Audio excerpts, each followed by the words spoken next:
He was a popular high school teen with a big heart. He was loved by everybody. He was there for anybody, anytime. He was a really likable and caring person. Until his life was violently stolen while he slept. It was unbelievable as I was trying to figure out what was going on. We pretty much are starting with a blank slate. It was really a whodunit. Don't have a lot of answers. Detectives unearth a world of deceit and intimidation. She said if he would have just kept his mouth shut, this never would have happened. There were two teenagers bragging about being connected with a homicide. He was already in custody, so was this something that he had orchestrated? To reveal a sinister plot. A fisherman contacted the police department and said, hey, I found this gun. So that was a twist where you never would have expected that. The whole scenario was crazy. And discover a mastermind no one expected. We were dumbfounded, like, what just happened here? I don't think anybody thought that this is how it would end. I felt totally betrayed. I wasn't just shocked. I was floored.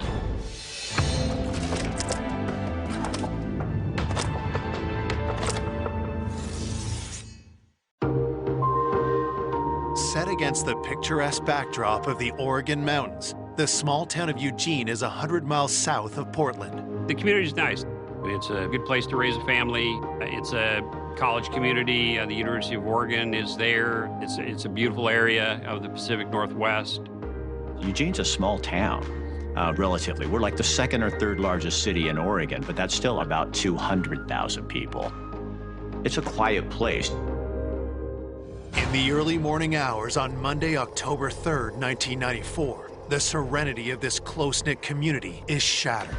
A 911 call was made. It was a mother who was in anguish. Her teenage son had been seriously injured, bleeding from his head. Emergency units race to the home, arriving in a matter of minutes. When the first responders arrived, they were able to quickly assess that it was gunshot wound to the head. And although he was unconscious, he was still alive. As paramedics battle to save the teen, police arrive to investigate the shooting. Janice Itura identifies the victim as her 18-year-old son, Aaron Itura. Aaron Itura was almost immediately transported to the hospital.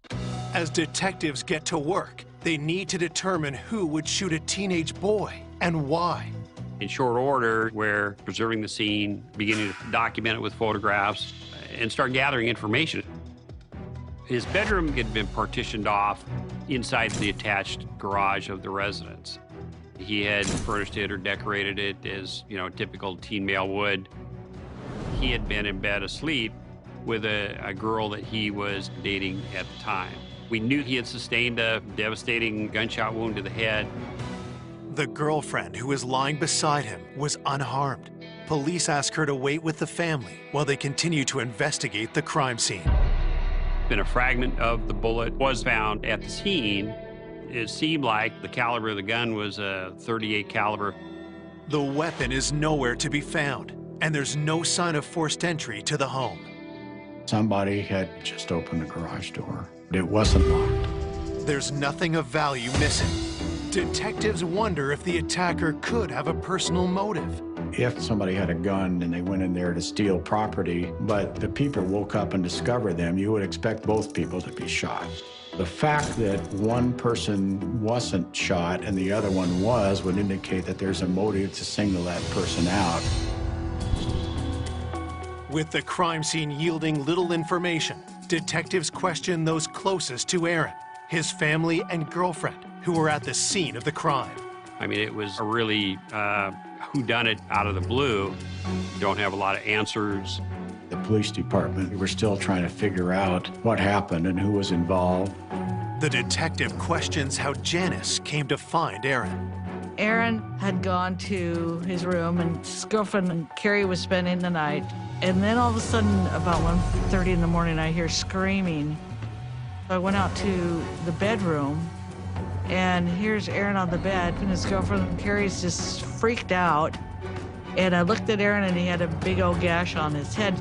Then I saw blood. I called 911, and then I just grabbed him and I held him for a while. I was trying to figure out what happened. Aaron Itura was born on December 28, 1975. He was the oldest of 5 children, raised by single mom Janice.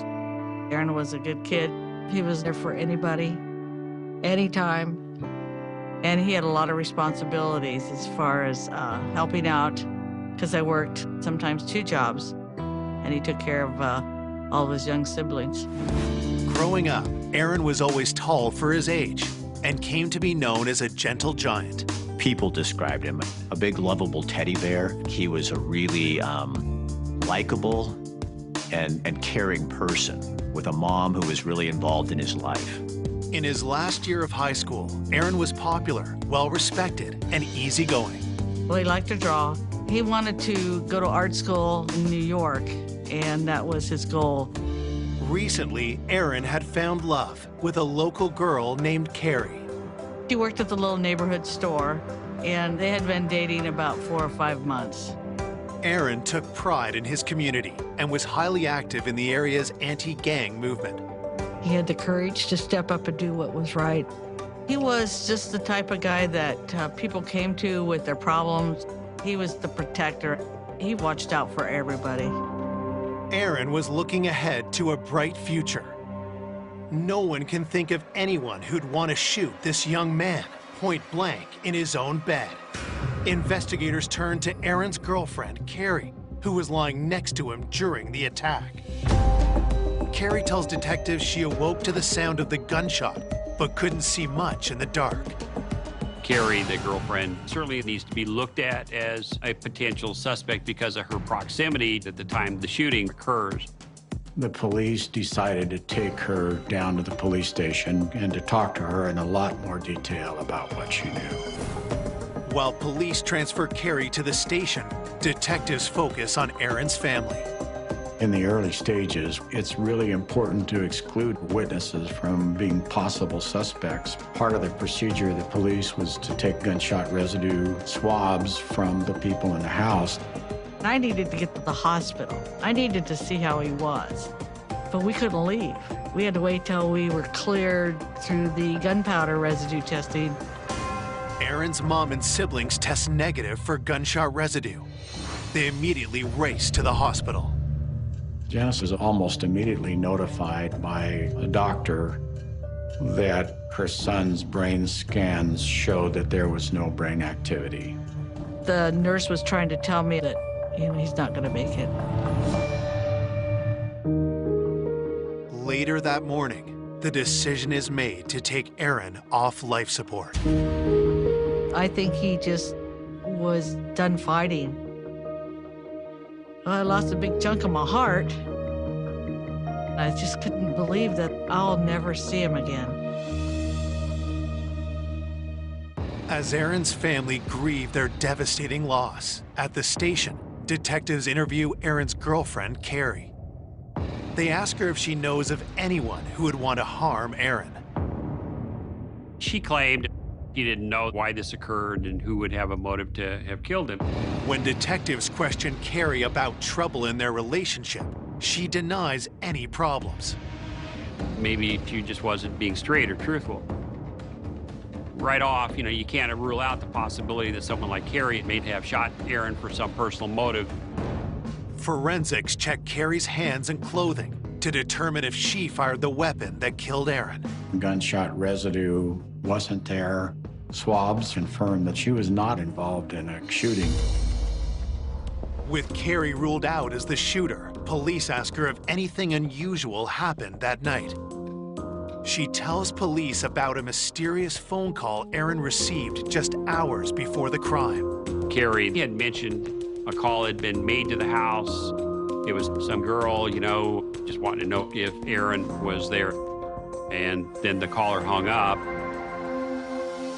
Investigators have Carrie walk them through the moments before Aaron was shot. She said she was laying next to him. They were both fast asleep when she was awakened by some noise, which, as it turns out, was a gunshot. Then, Carrie reveals a crucial detail.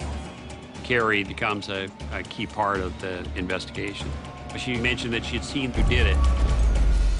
Coming up, the investigation takes a stunning turn. What we learned indicated that they knew a lot more about what happened than what they'd said originally. And unravels a tale of betrayal. And I'm just like, did I just hear her say what I think I heard her say? There was almost something pathological about their relationship. To reveal a ruthless killer hiding in plain sight. They were absolutely a master manipulator. It was what they call a Jekyll and Hyde. It was really shocking how the case turned.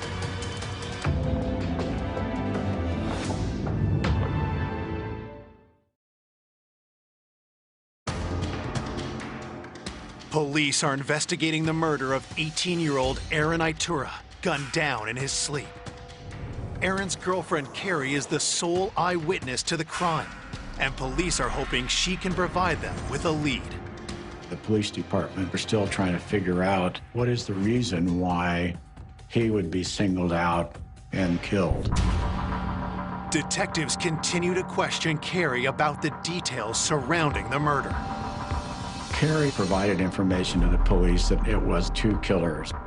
She believed they had their faces covered with bandanas and their hands covered, so she could not get a good description of them. She was able to identify them as young males, but not much beyond that. But who could the two masked assailants be? Police ask Carrie if she can think of anyone in her recent past who would want to harm Aaron. She might have had a jealous ex-boyfriend who might have had a grudge against Aaron that she would have been aware of. And so we were exploring all of those avenues to find any potential connections. After interviewing Carrie, police dig into her background and find no serious ex-boyfriend or anyone else that could link to the crime. With no significant leads, investigators turn to the community for help. We pretty much are starting with a blank slate. The police had kind of fanned out, into the community and were asking people whether they knew anything about what had happened to Aaron Itura. But no one heard or saw anything suspicious. For this laid-back community, news of Aaron's brutal murder is a shock. All we knew was this young man had been sleeping in his bed and somebody had gotten in there and shot and killed him. We were dumbfounded, like, what just happened here? This is Eugene, Oregon. You don't have young people being killed right in their home, in their bedroom while they're sleeping. And people were scared. Detectives begin to look at Aaron's work with the anti-gang group. Had he made some dangerous enemies? Law enforcement was certainly concerned about gang activity. There was a sense, anyway, that Aaron, he's been at these anti-gang task force meetings, and now this kid has been shot in the head. So it certainly raises questions. Police learned that Aaron had been working closely with local anti-gang activist Mary Thompson. A lot of people knew who Mary Thompson was. She was wanting to sound the alarm about gangs in Eugene. And she established herself as kind of the citizen voice among law enforcement and other agencies dealing with that. She was a working mom with a teen, her son Bo, who was getting in and out of trouble. Mary Thompson was involved in publicizing the threat of gangs. How that developed for her was that her son, Bo, who was 16 and had gotten involved in some gang activity and serious crimes. She said he's a member of a local Crip gang, and if it can happen in my family, it can happen in any families. And oftentimes, she was going to various schools and in the media for an anti-gang sentiment.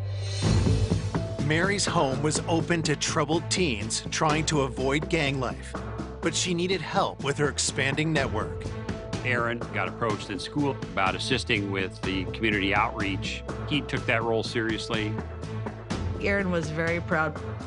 Sometimes I could hear him talking to his sisters about, I've got to do this. I'm going to help some kid someday, and Mary's on the right track. I thought she was amazing. Here's a woman that's 40-some years old, and she is out with Aaron, making people aware, because most people in this town had no idea that this was going on. The day after the murder, investigators pay Mary a visit, looking for a lead. She was shocked that Aaron Itura had been shot and killed, and more than willing to try to help in any way that she could. She offered a whole list of names of people that she knew were associated with him. Then, Mary shares a disturbing detail. When the police went to talk to Mary Thompson, she told them about a gang member from Portland that was a Crip that had stopped by her house looking for Aaron Itura before the homicide.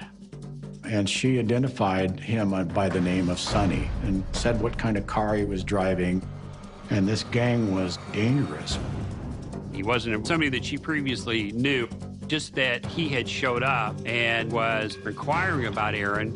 Where does he live and what can you tell me about him, sort of thing. Her information is that people in the gang life up in Portland were upset because of Aaron's cooperation in anti-gang efforts. Given the proximity of when this had occurred to Aaron's death, you couldn't ignore that this might all be coming out of people in Portland. She provided a general description of Sonny and of a car that he was driving. He wasn't on our radar. So the information about Sonny was documented and passed on and shared with the Portland Gang Bureau. While Portland's gang unit tracked down Sonny, Eugene police talk with Aaron's friends. Had Aaron been concerned for his own safety before the murder? They said before the homicide, Aaron Itura told them a story about a gang member wanting to do harm to him. But there's not a lot of information. This could be significant. This might, in fact, be gang-related. So we were looking for the active gang member of Sonny.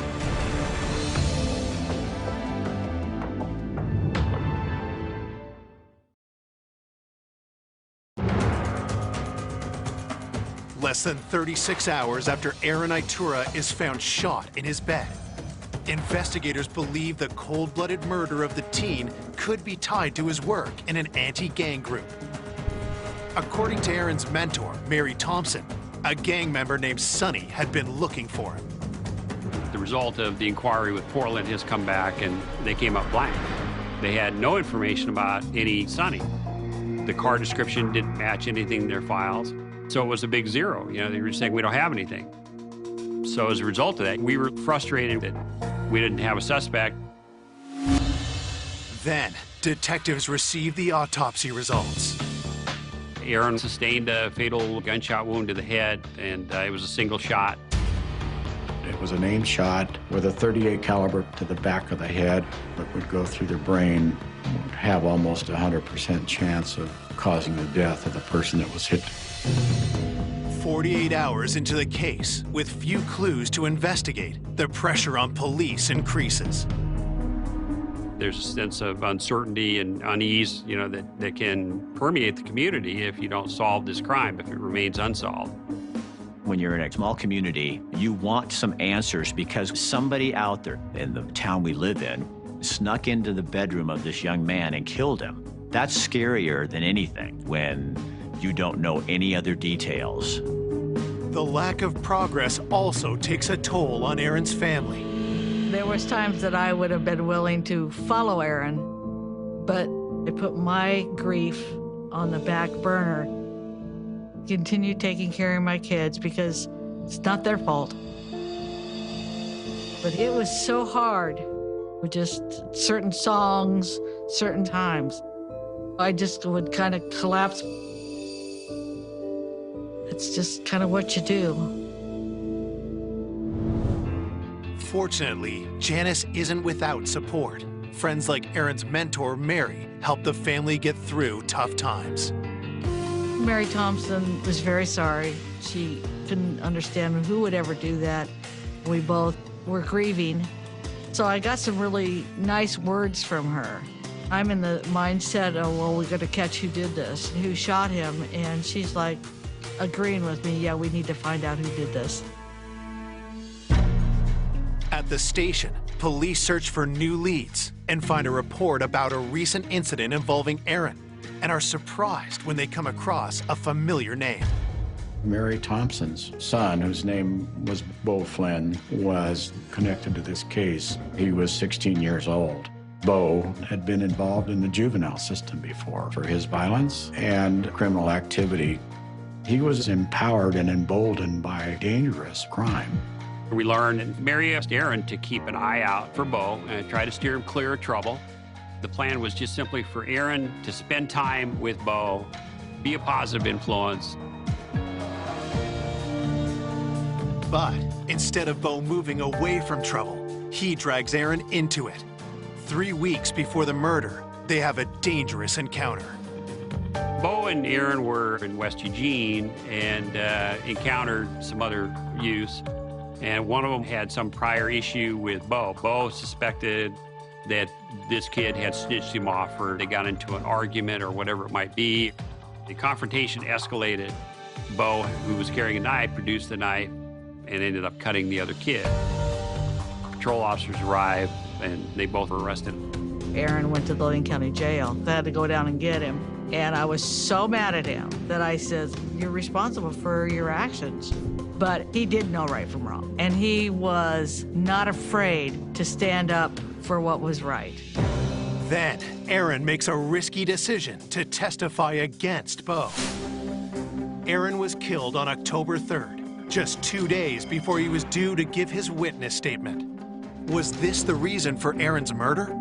We consider the possibility that Bo was involved in the killing, especially as this potential motive emerged that Aaron was a witness in a pending case against Bo that would result in him being incarcerated potentially 3 or 4 years. Investigators pay a visit to Bo, who's in custody at the state's juvenile facility for the knife assault. He was already in custody at the time that the homicide occurred, so was this something that Bo had orchestrated? When detectives interview Bo Flynn and ask him what happened, Bo Flynn says, "I didn't do anything, I don't know anything about it."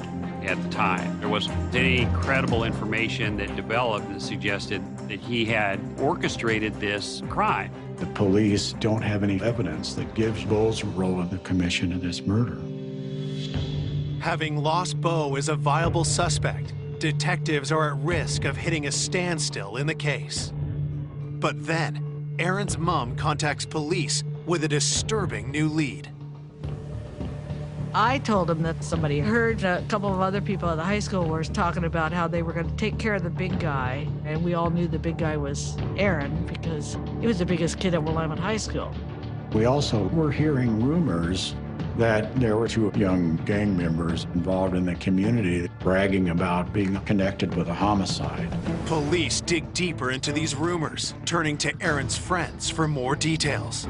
When we're talking to kids that were associated with Aaron, we're just trying to find out, what do you know and who could have done this? Jim Elstad and Joe Brown had been identified as part of this loose-knit group of kids that were often frequenting the Thompson residence. And they were kind of on the fringe. The information persisted that both admitted and talked about the murder itself. They were saying that they had done the killing. They were proud of what they'd done. These kids needed to be contacted. Even as we were working, it was really shocking how the case turned.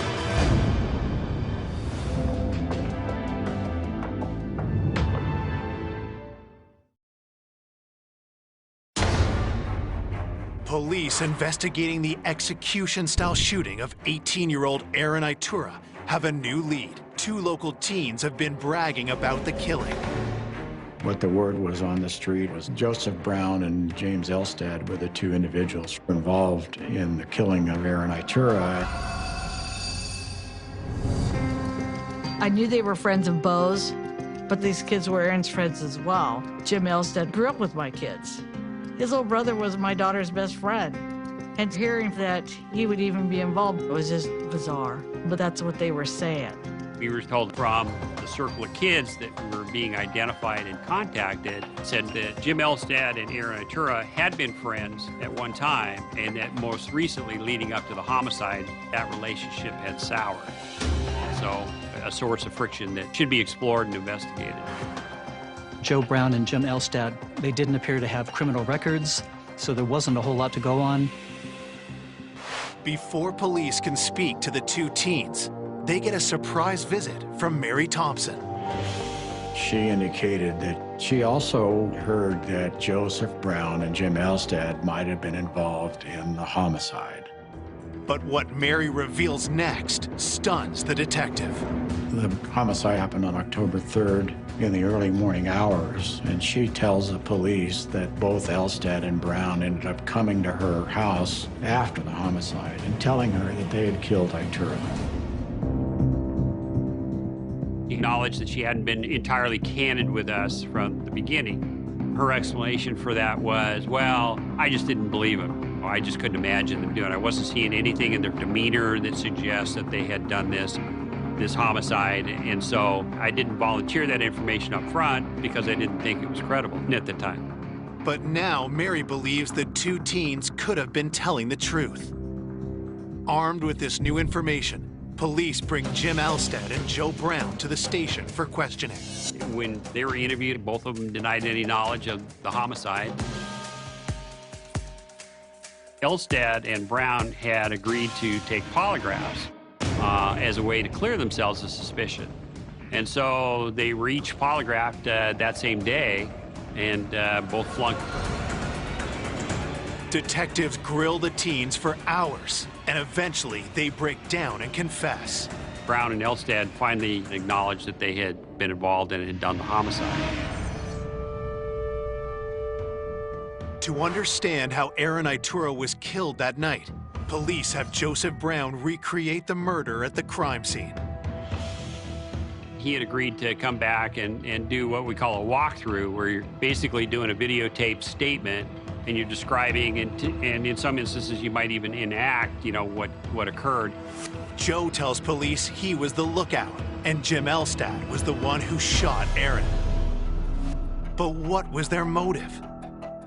Gradually what emerged was they were upset because their homie, Bo, was at risk of being incarcerated further because Aaron was cooperating with the police and was willing to testify against him in this knife incident. In their statements, Joseph Brown and James Elstad took personal responsibility for the homicide. They did not say that their activities were at the direction of Bo. Detectives need something concrete to corroborate their story, so they ask about the murder weapon. When police ask Joe Brown what happened to the gun, he tells them it's in the river. After the homicide, Joseph Brown throws the gun into the river to dispose of it. Police search the river for the gun, but can't find it. The fact emerged, that we were looking for the weapon.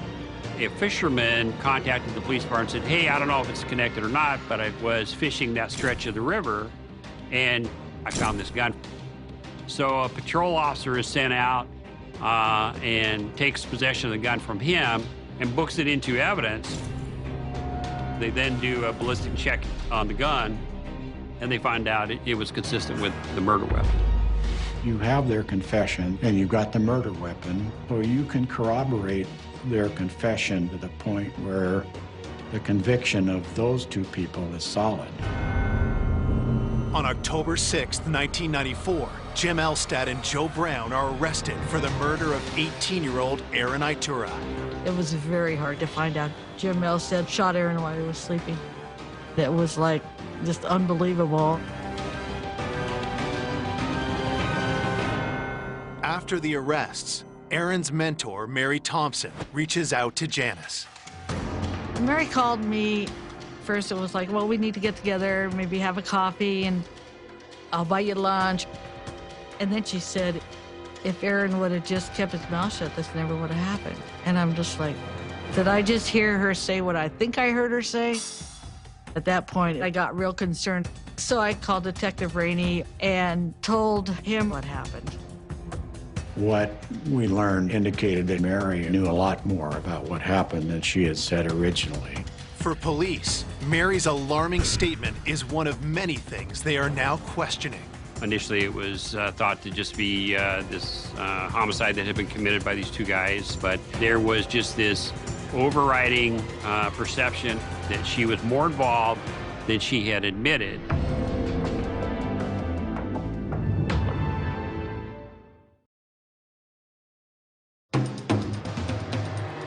Less than a week after 18-year-old Aaron Itura was shot to death in his bed, Former friends Jim Elstad and Joe Brown are charged with his murder. But now, the actions of Aaron's anti-gang mentor, Mary Thompson, have detectives thinking the case is far from over. Mary Thompson's behavior had been raising some red flags. She failed to mention that Brown and Elstad came to her house that night. It was just a convenient fact that she forgot to mention. And she also had made a call to Janice. That was actually unusual, suspicious in nature. At that point, the police decided to take her down to the police station and to talk to her in more detail. Investigators want to know why Mary withheld information surrounding Aaron's murder. In that interview, she talks about being extremely angry with Aaron Itura after he informed on her son about the knife fight. But she didn't want him to be killed. Do we know for sure that she's implicated in the murder? No. Can we prove it at that time? No. Since police lack solid evidence that Mary is involved, they let her go. With the killers behind bars, Aaron's loved ones gathered to say their final farewells. It was one beautiful, beautiful day.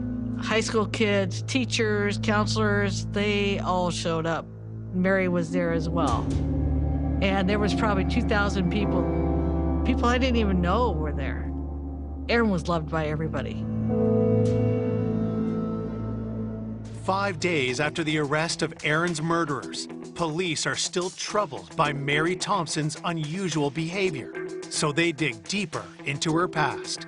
10 or 15 years prior, there was some other events in Josephine County, which is a county in southern Oregon. She had identified herself as being a person that was working as an assistant to prosecuting the drug trade. And it turned out that she was a methamphetamine manufacturer at that time, and that she got caught selling methamphetamine. Looking at Mary Thompson's past, she was engaged in a criminal activity. It was definitely shocking. She was a crime fighter that the community trusted, that had engaged in that kind of behavior. So that was a twist where you never would have expected that. Mary's history proves she's capable of lying and manipulating to get what she wants. Now investigators wonder what she's capable of in connection to this case. As we knew and learned more about her, it was pretty eye-opening, shocking even to investigators. Part of the picture that emerged about Mary was her relationship with her son, Beau, and how protective she had been of him. She'd had a bunch of relationships in her life that had not turned out, and the only one that stayed with her was Beau Flynn, her son. And so she was willing to do things that were antisocial and illegal in order to maintain Beau's relationship with her. She viewed herself as being a peer. Instead of directing her son to be a law-abiding citizen, she chose to get in the criminal gutter with him. There was almost, I'm no expert, but almost something pathological about their relationship in terms of what a parent will do to protect their child. She knew that Aaron was the only thing standing between her and her son's charges. After Beau, the only person that had motive to eliminate Itura as a witness was Mary Thompson. Detectives start questioning the teens Mary claims she's been keeping out of gangs.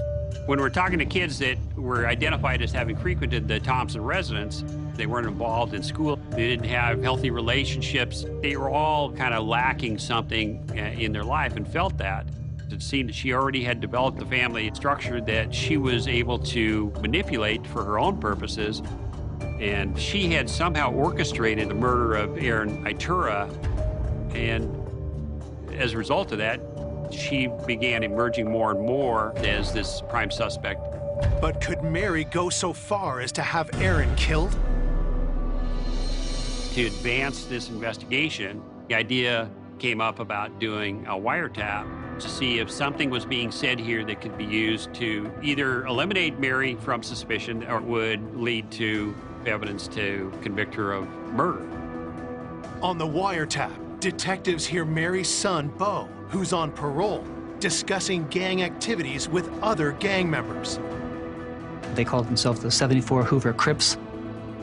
They were involved in selling drugs and stealing property. We were thinking it was possible Bo was in charge of the gang. Just when investigators think Bo is the gang leader, someone else comes on the line. It became quickly apparent that Mary was calling the shots. She was pressuring people to do stuff. Mary Thompson's role in the gang is definitely as a leader. They heard Mary planning robberies, beatings, car thefts, just a hive of criminal activity. Mary Thompson, in her exchanges, in these intercepted phone calls, clearly is talking the talk. I mean, she knows the lingo, the street language, and she's a very legitimate threat. She tells them she's got connections outside of Eugene even that, if need be, she can marshal to come in and start dealing with people. But nothing links Mary directly to Aaron's murder until she makes a telling statement.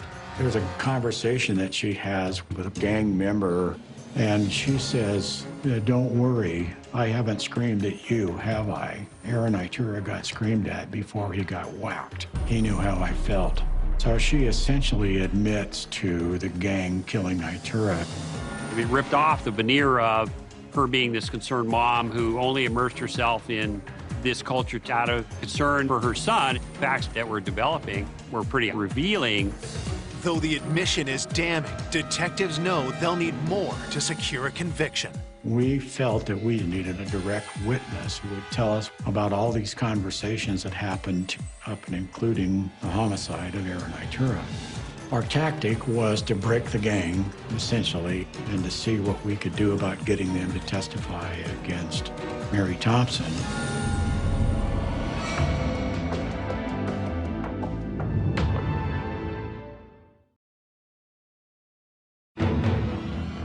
In the cold-blooded killing of Aaron Itura, police have arrested 2 young gang members.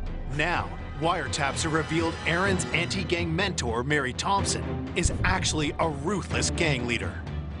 Mary Thompson became a prime suspect in the case, and the wiretaps were really instrumental in revealing the extent of the influence that Mary had. Investigators are now convinced Mary is behind the 18-year-old's murder. But to charge her, they need additional evidence. We arrested the gang for all of these crimes that they committed that we knew about during the wire, whether it was committing a burglary or stealing weapons. Investigators then question the teen gang members, hoping to get them to flip on Mary. The prosecutor thinks their best shot lies with one of the youngest members of the gang, named Lisa. We decided that we were going to give Lisa immunity on the condition that she testified about the gang and about the homicide of Aaron Itura. Lisa agrees to tell investigators everything she knows. It became pretty clear not only was Mary the leader of the gang, but when it came to eliminating Itura, the behavior of Elstad and Brown was guided by her. Mary was always saying that something's got to be done about Aaron. We can't let him testify against Bo, and that shifted to actually killing him. From Lisa's account of Aaron's murder, the missing pieces fall into place. The Friday before the homicide, there's a big meeting of the gang at Mary Thompson's house. Mary encouraged Jim Elstad to commit the homicide. On the night of the murder, Lisa's role is that she is the one that calls Itura's residence. And when Itura answers the phone, she hangs up on him. And that information gets communicated back to Jim Elstad and Joseph Brown that Itura is at his house and they should go forward and commit the crime. Mary tells Brown and Elstad to wait until everyone in the Itura home is asleep. 1:30 in the morning, when Aaron was in bed with a girlfriend, Carrie, they were both fast asleep. Brown and Elstad had snuck into the room, and Joe Brown was the lookout. And then Jim Elstad hadn't hesitated and fired once into Aaron's head. Carrie then was awakened by that noise. By then, Elstad and Brown had fled the garage. They go to Mary Thompson's house after having committed the homicide, and then Joe Brown gets taken to the river, and Mary Thompson takes him there to dispose of the gun. And this is kind of significant. That was even done at her suggestion. At the outset of the investigation, Mary Thompson went to police with information on Brown and Elstad in an attempt to throw police off her trail. Throughout all this, of course, Mary's trying to keep her fingerprints off of everything, so she's evading responsibility. But her influence, it resulted in Aaron Itura's death. Mary Thompson was absolutely a master manipulator. That was demonstrated many, many times. In February 1995, Mary is charged with aggravated homicide for her role in killing Aaron Itura. I was floored. I just had no idea that Mary could have been involved at that extent. It was just what they call a Jekyll and Hyde, you know. I felt totally betrayed by another mom. I don't think anybody suspected when she was teaching us about gangs that she actually was planning the whole thing. Everybody was trying to do the right thing by her and her crusades, and her telling me how amazing my son was, and the idea that he would go out and help her and then find out that she would have murdered my son herself. In December 1994, Joe Brown and Jim Elstad received 10 and 16 years respectively after pleading guilty to the murder of Aaron Itura. Almost 2 years later, on June 4th, 1996, Mary Thompson goes to trial and pleads not guilty. Gang members testify in court, supporting the prosecution's case. They all eventually, came on board and were effective witnesses. After a 6-week trial, on July 23rd, 1996, the jury finds 41-year-old Mary Thompson guilty for her role in the murder of Aaron Itura. It's been such an emotional trauma on us all. It's not only me that she's hurt, it's not only my son that she's destroyed, it's my family, his friends, the kids involved, everybody. She's probably been doing this her whole life, but she didn't win. Mary Thompson is sentenced to life in prison for aggravated murder, among other charges, including hindering the prosecution. When you think of the level of deception that she perpetrated, and then ultimately to see her held responsible for that, that's a real satisfying feeling as an investigator. The whole case from beginning to end was unsettling. I don't think anybody would have gone into it thought that this is how it would end. Aaron's loved ones find relief in the closing of that dark chapter in their lives. They try their best to move forward, but thoughts of the good-natured 18-year-old are never far away. I talked to him daily, but my family was a whole unit. You got one spoke missing. He was the protector. I always feel he's here. He's around us. He still had the courage to do the right thing. And he did the right thing in the end, even though it cost him his life.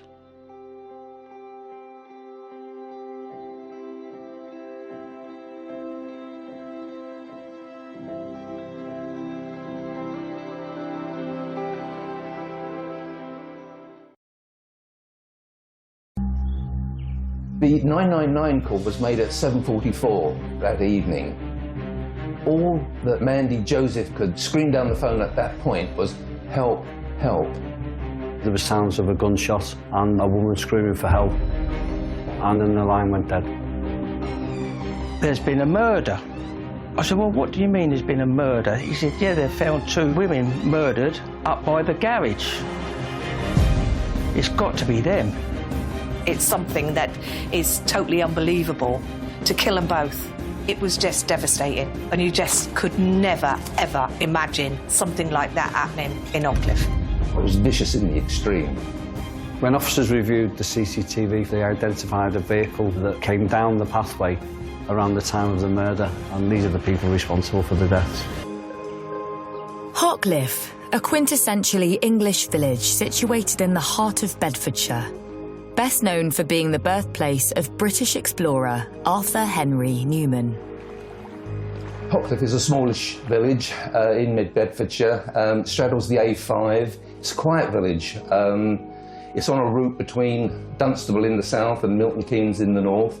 Everyone knows everyone, really, so it's quite a nice little place to live and to stay and to be, really. It's a lovely local community with a pub and a lovely little school. There's not a lot of trouble. It's a good little village.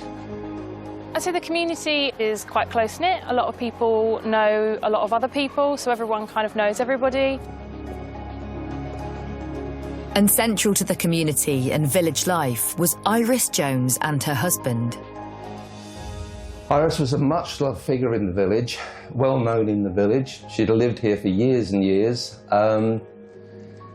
She was known especially for the fact that she had fostered something like 120 children, she and her husband, over a sort of 30-year period, starting in the 50s and going through to the mid-1980s.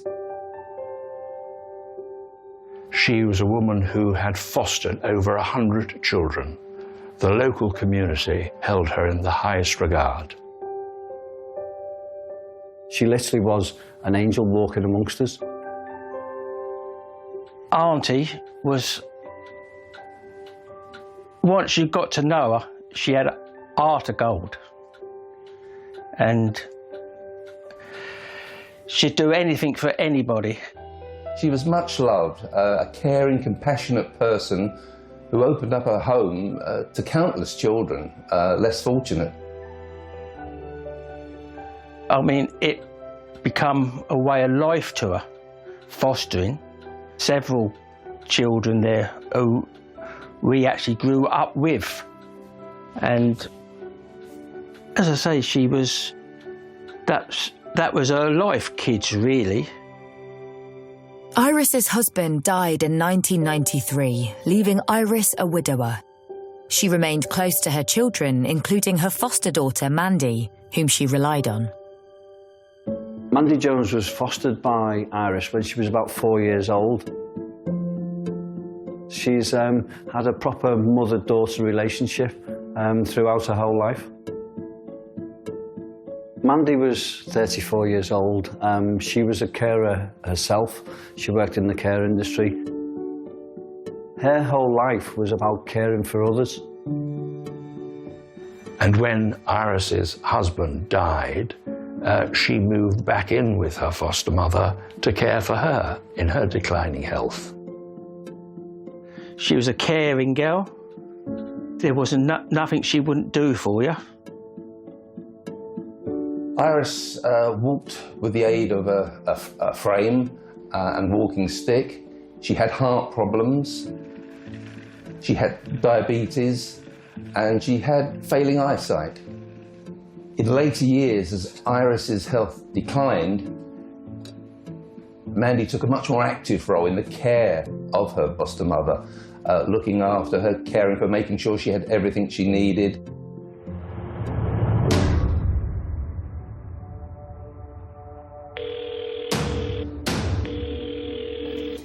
Please, how can I help? The 999 call was made at 7:44 that evening, and it was made by Mandy Joseph. All that Mandy Joseph could scream down the phone at that point was, "Help, help." Then the line went dead. If a 999 call is cut off or goes dead for whatever reason, the operator will review what they've already heard. In this case, there was a woman screaming for help, so they would then dispatch units to the house. Mandy's screams were not the only disturbing sound the police operator heard. There were sounds of a gunshot, a woman screaming for help, and the control room inspector would then decide on the appropriate level of response because of the high level of risk to both the officers attending and the public. It's a proportionate response to dispatch a firearms team. In this case, it was always going to be a firearms team. The call handlers did try to call back and there was no response, but The police were able to trace where the call had been made from, and that resulted in police being sent to the property, including armed police officers, who forcefully gained entry into the house that evening.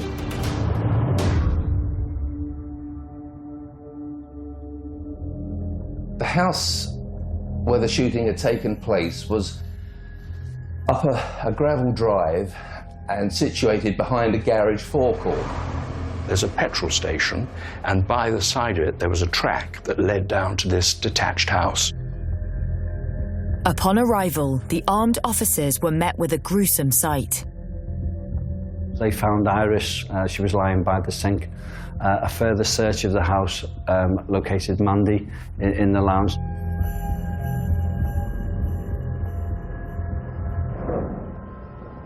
The women had been shot. Iris had been shot twice.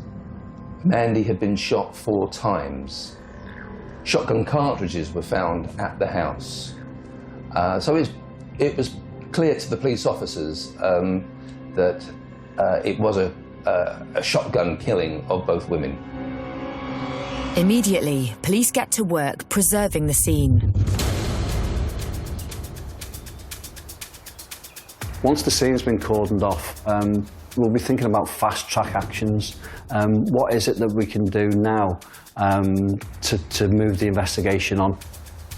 The house was set back from the road, so was there any CCTV that could be reviewed straight away? What we want to do is try and identify the offenders as soon as possible.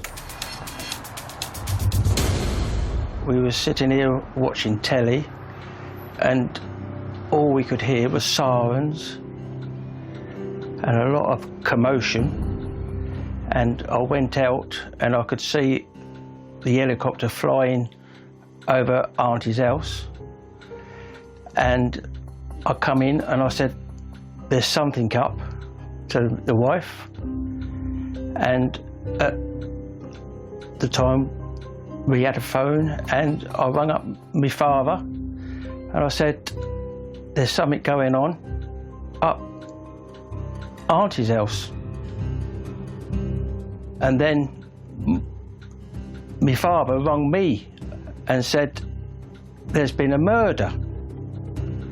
And I said, "Well, what do you mean there's been a murder?" He said, "Yeah, they found 2 women murdered up by the garage." And then the bell began to sink in, and I can remember my father saying to me then, "It's got to be them." And that was a shock and a half when we knew it was both of them. Quick assessments of the house revealed that there was no one else on the scene. However, it appeared that some items had gone missing. A DVD was taken, the women's handbags were taken. The motive looked like it was burglary. Was this a burglary gone wrong? It was just devastating, absolutely devastating. And you just could never, ever imagine something like that happening in Ockcliffe. I think everyone talks to everybody, and it would be a very short period of time until everyone knew the situation. I mean, this is a quiet area. People will tell you that. It was quiet then, it's quiet now. To get a double shooting, 2 people dead in the village, truly exceptional. And the question on everybody's lips was, who had committed such a heinous murder? In a little village, or little villages, things spread quite quick. And people were all concerned because things like that don't happen. It's a nightmare. This was a shocking crime for the village of Ockcliffe. Somebody using that amount of force on 2 helpless women has only one intention, and that is to kill them. In the quiet Bedfordshire village of Ockcliffe, news has spread of the brutal murder of Iris Jones and her foster daughter, Mandy Joseph. This is the house where Iris Jones and her late husband, Clifford, cared for 120 foster children. But this kindness was to prove her downfall. The local community and it was a quiet little area, were obviously shocked by the whole incident and very sad at the loss of two well-respected members of the community. Everyone knew about it. It was the talk of the village. As I moved along the high street, talking to people, everyone was aware of what had happened. Lots of people knew Iris Jones, knew Mandy, and they were just stunned that two pillars of the community, two kind, caring people, should have had their lives ended in such a way. To me, as silly as it sounds, it's a bit like when Lady Di died, all went quiet, you know, and I think that's how it was. There was so many police around and all that lot, but it shocked everyone, really shocked the villages, not just Ockcliffe. With fear spreading through the community, police need to quickly establish the circumstances around the murders. Once the scene's been cordoned off, the police will look for any fast-track actions, so anything that can lead them to the identity of suspects or the offenders. And that will include any passive data like CCTV, ANPR, any phone work that can be done. But it will also include speaking to witnesses, the suspects, but also what we call victimology. If you find out how a person lived, you may find out how they died. Post-mortem results reveal that Iris was shot twice and Mandy 4 times using a shotgun. This is a very brutal murder. The way both Iris and Mandy have been gunned down with a shotgun, it's absolutely, yeah, it is. It's top scale brutal. It was vicious in the extreme. Mandy had been shot in the chest and also in the hand, which shattered the mobile phone she was holding to make the 999 call. So that's why it abruptly ended. Upon realising what was happening, she ran to the phone, dialed 999 and was screaming for help, but the phone was shot out of her hand, and this was confirmed by the pathologist during their post-mortem. With the emergency call cutting out when Mandy was shot, police confirm the time of death as 7:45 p.m. so can start to piece together Iris and Mandy's last known movements. The police have been out talking to residents in the area, doing house-to-house inquiries. And of course, they'd also made inquiries with the garage forecourt, where there was a shop, and they spoke to the staff there.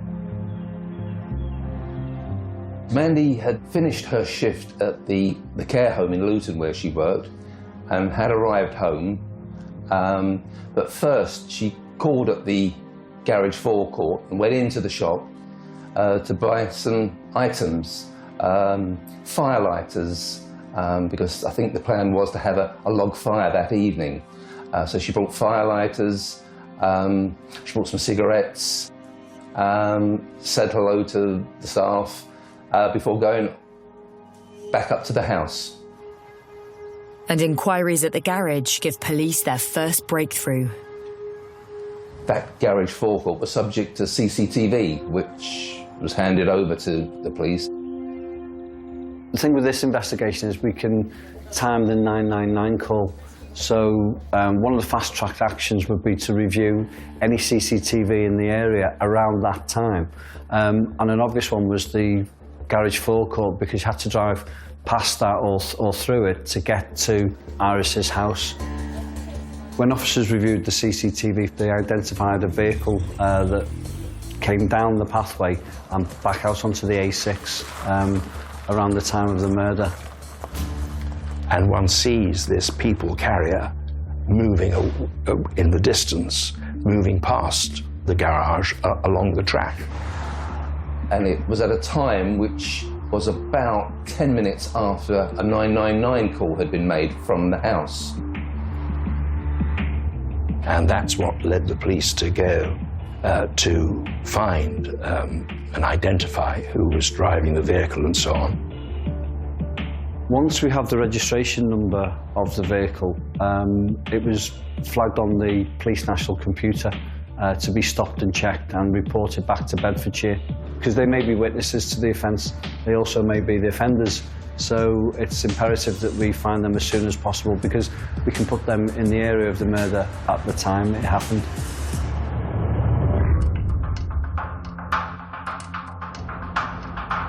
A day after the murder, and police track down the car in Suffolk. Inside is a couple. But that's not all. When they searched the vehicle, they found a shotgun in the back. Once the police find a shotgun in the rear of the vehicle, then they were arrested on suspicion of murder straight away because we've got 2 victims with shotgun wounds. So you've got your suspicion straight away. The police told us on that Monday they had arrested the couple along with a 14-year-old boy. Police named the couple arrested as 36-year-old Anita Mansfield and her husband, 46-year-old Michael Milcroft, as well as an unnamed teenager. Where a shotgun has been used or a firearm has been used, it's vital that we identify everybody who may have been responsible or may have come into contact with the weapon. So in this case, the police forensically examined the 14-year-old boy, and that examination revealed he had gunshot residue on him. He's showered with gunshot debris. So he was at the scene of the crime, so that's where the police start accusing him being part of the murder. Once suspects are arrested in a case, that's just the start of the work for the police. There's a huge amount of forensic work that has to be done. We have to carry out searches at their home address or home addresses, and we have to speak to witnesses or people that knew them and dig into their background as well to see if there's any motive that we can identify. Police start by looking into the backgrounds of Anita Mansfield and Michael Milcroft to see how they could be linked to Mandy and Iris. Anita Mansfield was someone Michael Milcroft met in the 1980s. He met her in a pub in Dunstable. They quickly formed a relationship. He then married Anita Mansfield and they had a family together.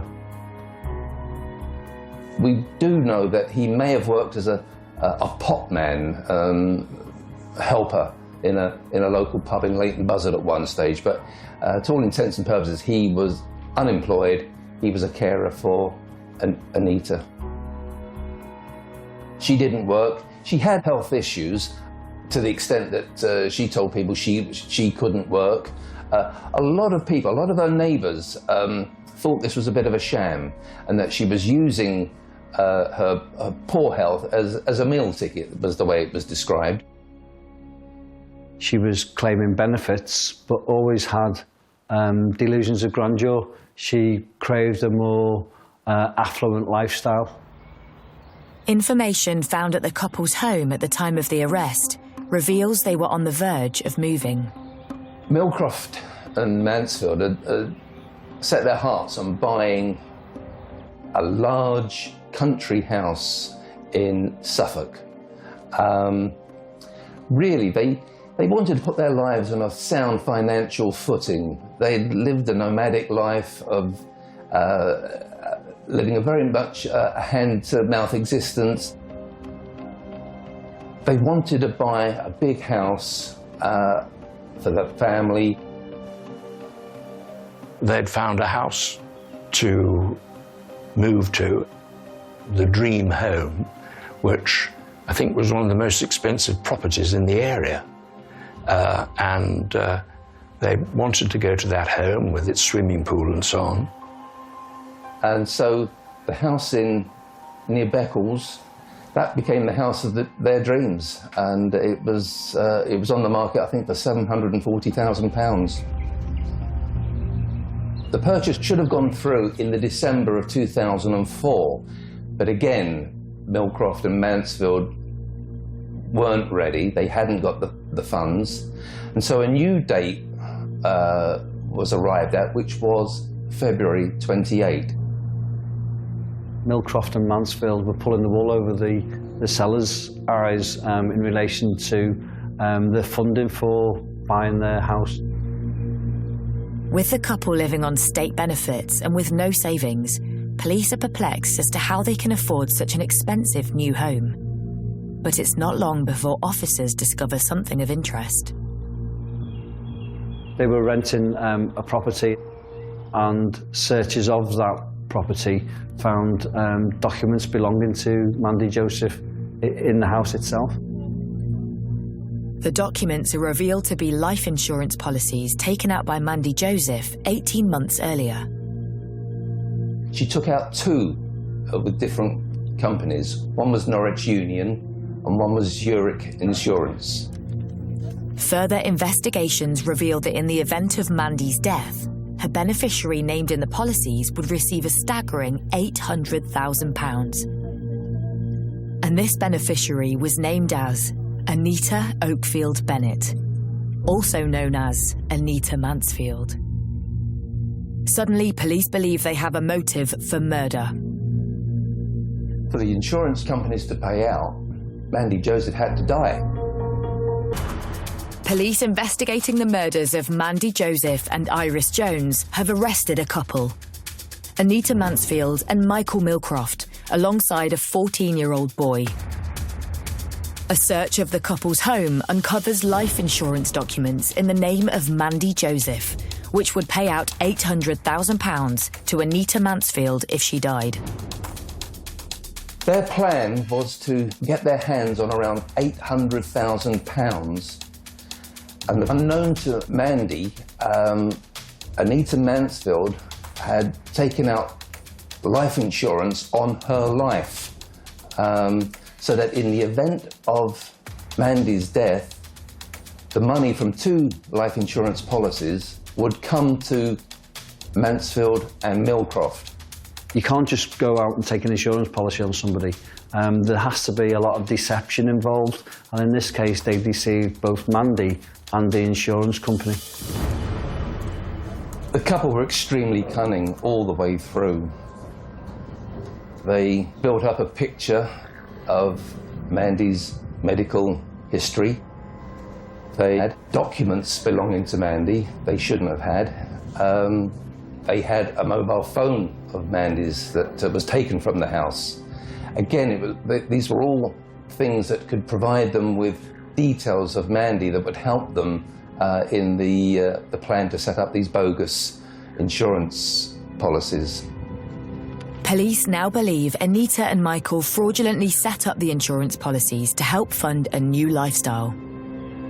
The plan was to buy this large mansion with the proceeds of that insurance policy. There were policies apparently taken out on the life of Mandy, and they would have provided the husband and wife defendants with a beautiful home with swimming pool and all sorts of other good qualities. To get the money, Mandy Joseph had to die, and that meant they had to kill her. But the question still remains. How are Anita and Michael connected to their victims, Mandy and Iris? Michael Milcroft was the foster son of Iris Jones. He had gone to live with Iris and her family in 1959 when he was just 10 days old.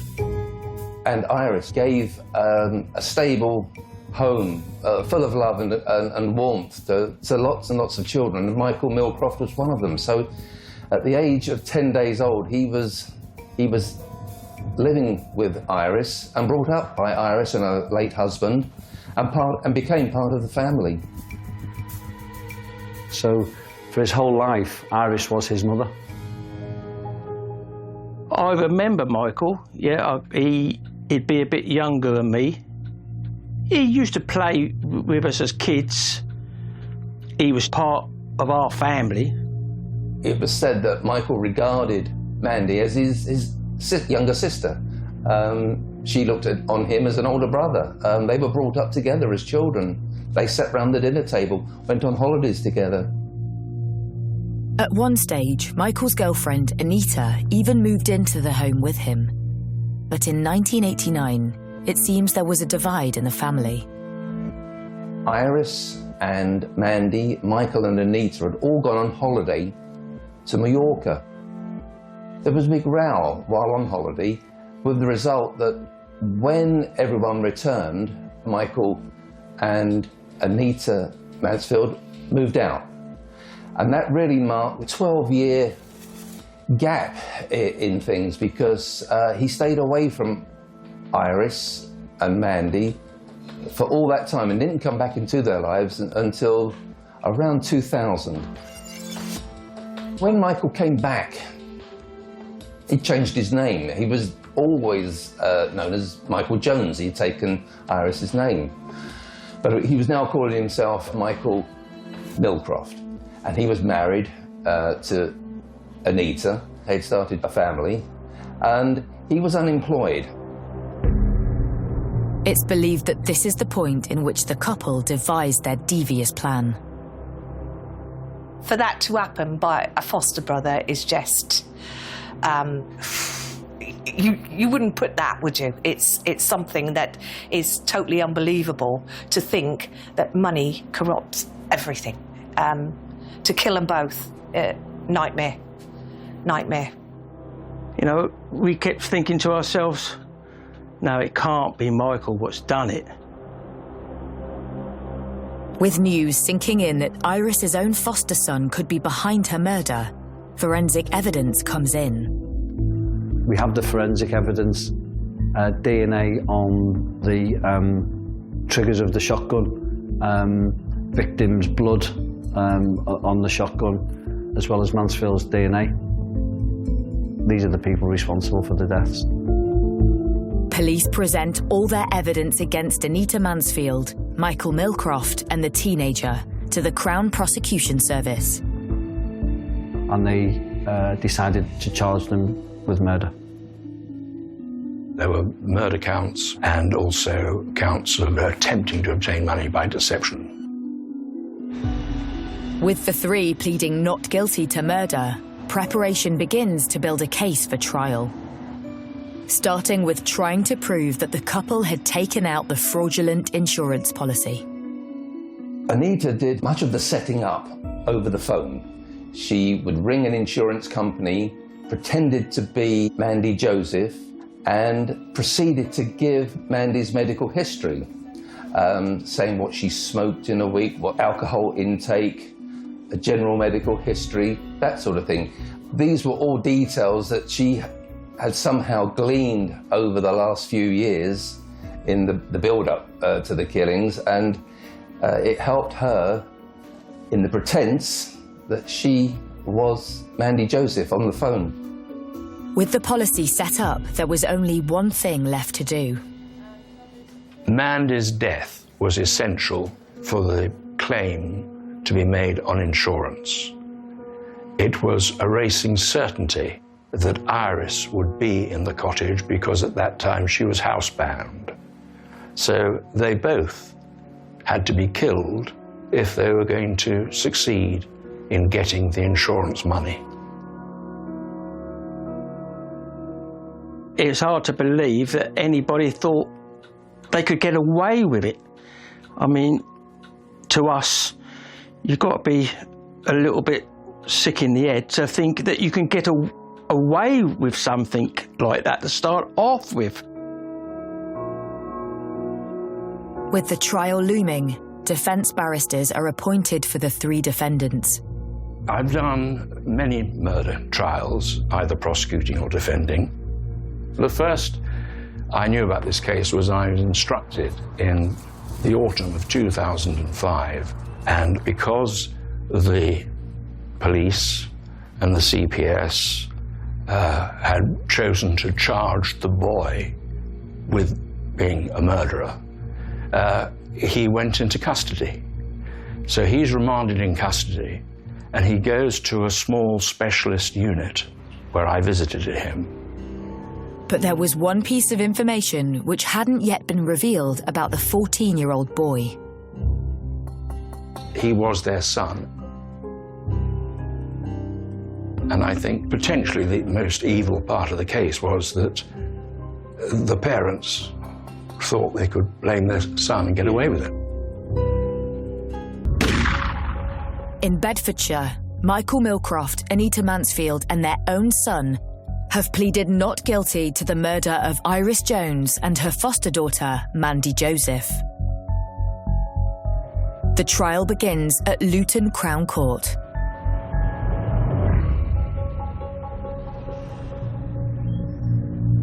The defendants in the case were a mother who complained of ill health, a father who was a rather pathetic sort of individual, and their 14-year-old son who left the premises covered in gunpowder.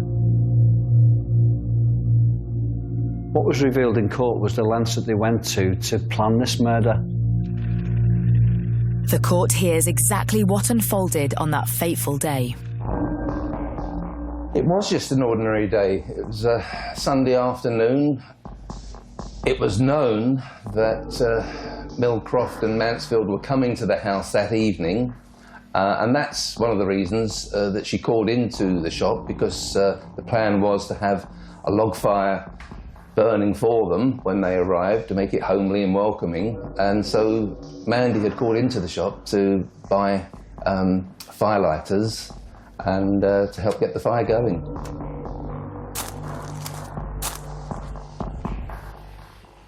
Iris, he was waiting for him in the kitchen, having made a cup of tea and got a log fire roaring. The first shot would have been delivered to the foster mother. She goes down on the ground in the kitchen.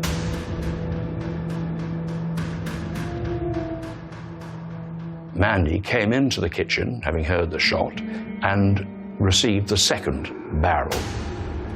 She staggered out of the kitchen, and the son was able to describe to me that his father, having fumbled with the shotgun, reloaded it, went out into the hallway and shot Mandy a second time. At one point, Mandy Joseph had been on her knees, having received a shotgun blast, but she was still on her knees when she was shot again. Mandy still wasn't dead, so he fired bullets, shotgun into her again a couple of times, and then returned to the kitchen where his foster mother was still breathing. So she heard the killing, and he fired at her, finally killing her, and then left the premises. In those last seconds of their lives, for Mandy and Iris, it must have been truly terrifying. In the execution of their crime, the couple went to great lengths to make sure their plan didn't fail. They even planned to alter the shot in the shotgun cartridge. Normally a shotgun cartridge will fire small ball bearings and they will spread out into a certain pattern. In this case they used harder and larger ball bearings, absolutely lethal and illegal to change the shot as well. The jury also hears how the couple went even further to try to distance themselves from the crime by blaming their son. Here were two defendants saying that it was the third defendant that did it. They were totally innocent. If there was any dishonesty shown by them when they were first seen by the police, it was because they wanted to protect the boy. That was their story. His story, of course, was that he simply wasn't involved. I think potentially the most evil part of the case was that the parents thought they could blame their son and get away with it.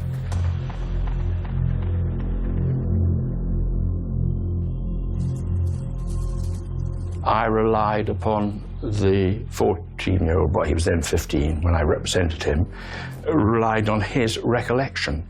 He was the only witness to the killing, and His recollection was clear, and it seemed to fit in with other evidence.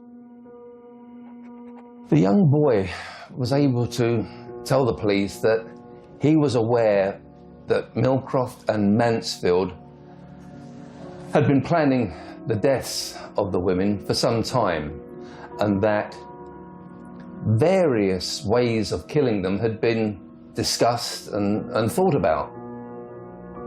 They sent the 14-year-old son to the library to research on poisoning. He did what he was told. He went and looked in the library and read about one or two things and reported back on it. Researching not just an insurance scam followed by a shooting, but other methods that how Mandy should be killed, including looking into poisoning her, looking into electrocuting her, looking into masonry, heavy masonry falling onto her, or that she would be the victim of a mugging gone wrong. But it was clear from the evidence that was presented that they've manipulated him as he was growing up. Anita's defense mirrored that of her husband. Both claimed they heard the firearm discharged, and the father left the vehicle and went in and found this dreadful scene. She claimed to have remained in the vehicle outside the cottage. Her husband went in and then left a few minutes later together with the boy. The thing I remember most about this investigation was the sheer callousness and brutality of the murder, the callousness to take out life insurance policies because they wanted a house, and the brutality to murder two innocent women so that you can buy that house. It's evil. After weeks of hearing evidence, the jury retires to consider their verdict. The 14-year-old boy was found not guilty in this case. He wasn't wicked, and he wasn't a killer. And that's what the jury must have been satisfied by at the end of their deliberations, that he had not been proved to be any part of the murder. Then the jury delivers its verdict against Anita Mansfield and Michael Millcroft. The evidence in this case was overwhelming. We have the forensic evidence. There's Millcroft's fingerprints on the trigger of the shotgun, as well as Mansfield's DNA. The 14-year-old boy had shotgun residue on his person. We've also got the CCTV from the time of the murder, and we've also got the shotgun found in the back of Millcroft's car. Adding to that, the documentation belonging to Mandy Joseph found at the rented property in Suffolk, as well as all the financial documents which identified fraudulent life insurance policies. So, yeah, pretty damning. And it appears the jury agreed. Both were found guilty of murder. Anita Mansfield received a sentence of 30 years, and Michael Millcroft received a sentence of 25 years. Mansfield got the longer sentence because the judge found that she had been the prime mover in what happened, in putting together the plan. She had been the cold, calculated director of operations. Millcroft had very much been a passenger in what happened. And the reality was that this was a vicious, mean, wicked killing. And I seem to remember an observation by the judge that they had shown no remorse at any time, and that was clearly the case. The judge said this was, it was no sudden spur-of-the-moment killing. They never once apologised for what had happened. They showed no remorse. And the case has left its mark. When you leave the court afterwards, you never forget the tragedy of the death of the two women. I think the saddest thing about this crime is how little Millcroft and Mansfield valued the lives of their family. Why they done it, Well, I know why they'd done it. They'd done it for money, but why anyone would think they could get away with it, it's quite unbelievable, really. I've been a policeman now for nearly 29 years, and I've dealt with some very nasty people, but I've never come across any people quite so evil. Following the sentencing of Millcroft and Mansfield, Iris's natural son, Brian, revealed how his mum would have been looking forward to her foster son's visit on that fateful day. First thing she'd do would be at the kitchen sink to make a cup of tea. And that's how she would have greeted them. Hello, love, do you want a cup of tea? And then they shot her. I mean, Mandy would still be here now, and even today. There's not many days something triggers your mind and you think of Mandy and my Auntie Iris. That's all I can really say. The death of Iris and Mandy, these were women that had given their lives to helping and caring for other people.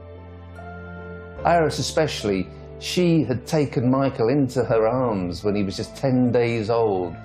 Truly, truly shocking and really, really upsetting.